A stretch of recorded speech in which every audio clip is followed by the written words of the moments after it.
I'm pleased to speak on this motion put forward by my colleague Mr Mulholland about the Suburban Rail Loop. I must admit I was absolutely staggered that the state government is still tunnelling ahead with this proposal when it's clear they have no idea how to fund it.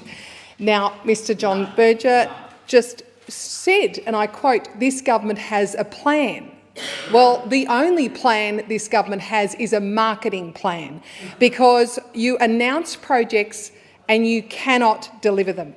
The state government should consider the budget impact of this major project in the light of Victoria's rapidly growing debt. After a decade of financial mismanagement under Labor, Victoria's net debt has risen from $21.8 billion and is set to reach $187.8 billion by 2027-28. That's not too far away. We have the highest debt of any state in Australia, more than Queensland, New South Wales and Tasmania combined.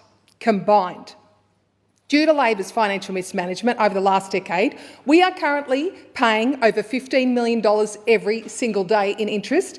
This next financial year, it's going to jump to $18 million a day and close to $26 million every day by 2027-28. The Treasurer referred to a disciplined budget, but it is far from it. Labor has no plan to repay the debt.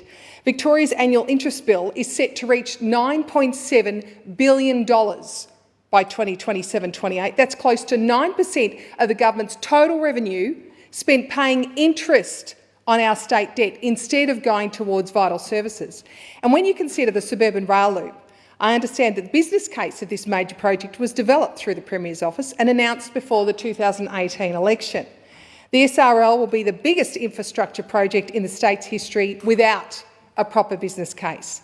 It would certainly be worth reviewing the government's project costing for the Suburban Rail Loop, which are well under projected costs by the Parliamentary Budget Office. And in a previous contribution, Sonia Terpstra, in this debate, questioned, I guess, the figures that we've been quoting, but I have looked it up again. The Parliamentary Budget Office has costed the stages 1 and 2 of the project at $216 billion. So it is there in the report, page 1. She won't need to go far to have a look, but it's very clear from the graph that this is a huge amount of funding. And I would certainly like to know what consultation the government did with key stakeholders about the merits of this project, like Infrastructure Victoria, Department of Transport and Infrastructure Australia. But it's a big idea that Labor has spruiked before the state elections, as I mentioned, 2018, again in 2022. But it would be very interesting to know when this major project was considered and approved by State Cabinet. I'd also like to know how the project will be funded, considered the limiting funding committed by the federal government during the federal election campaign, as has been mentioned, $2.2 billion, and no further funding has been allocated in the recent federal budget.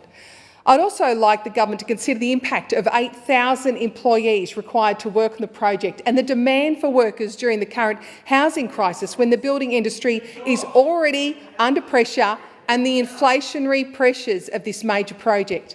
Given this budget has seen reduced funding for the regions, a lack of funding for regional roads, school upgrades delayed, the free kinder program and early learning centres deferred, and hospital upgrades deferred, and so much more, I'm just scratching my head.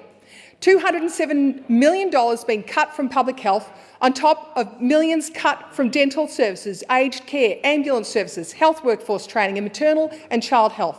Funding for the CFA and SES is also inadequate. The majority are volunteers and they are the backbone of our local communities, and they deserve better. I was also stunned to see 75% funding cut to the Victorian Comprehensive Cancer Centre Alliance, cut by 75%. Cancer affects so many families right across Victoria, including mine. And why has the Premier signed contracts to progress the Suburban Rail Loop, which improves public transport in suburbs that already have public transport, when we have growing suburbs without proper public transport? Labor continue to raise taxes because their priorities are all wrong, and they keep wasting money on projects like the Suburban Rail Loop. Because Labor can't manage money, Victoria now pay the highest taxes in Australia. Well, I will tell you, Mr Berger, what some of my priorities are, because they certainly aren't this government's priorities. My priority is representing regional Victoria, that's been neglected for far too long from this government.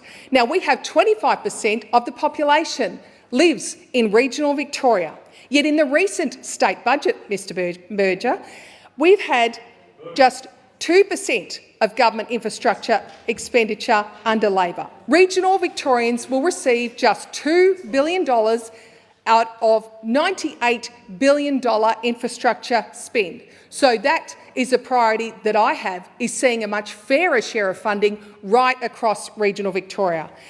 We have, for example, Yarrawonga Bridge, 100 years old this year. Trucks are so big now they can't fit together going across that bridge. That is the kind of infrastructure we want to see in regional Victoria. Kilmore Bypass, trucks going straight through a town. Having a bypass, that is what we want to see. The same in Shepparton. V-Line you referred to. V-Line, well, I tried to catch the train home from Parliament last sitting. The train in front broke down. So an hour into the trip, I had to turn around an hour back. So I am flabbergasted that we continue with a suburban rail loop when we cannot even get our own current V-Line system working properly. Now, even at PAYAC hearings, the government failed to justify the massive gap in funding between metropolitan and regional areas that we've seen in this budget. Now, regional areas need investment. If we want Victoria to prosper, then we have to stop being a city-heavy focus and focus on governing for the whole of the state. Labor win elections with big promises, but they fail to deliver what they promised. Now, Sonia Terpstra in this debate said, oh, people voted for it. Twice, yes. But they didn't know the details because you have not been forthcoming or transparent at all. And we have seen time and time again that this government fails to do their homework. They cannot manage money and they cannot manage projects. It's time to stop tunnelling ahead with a suburban rail loop. After 10 years of Labor in government, our state cannot afford it. It's 130 weeks until the next state election, and I can tell you it can't come soon enough.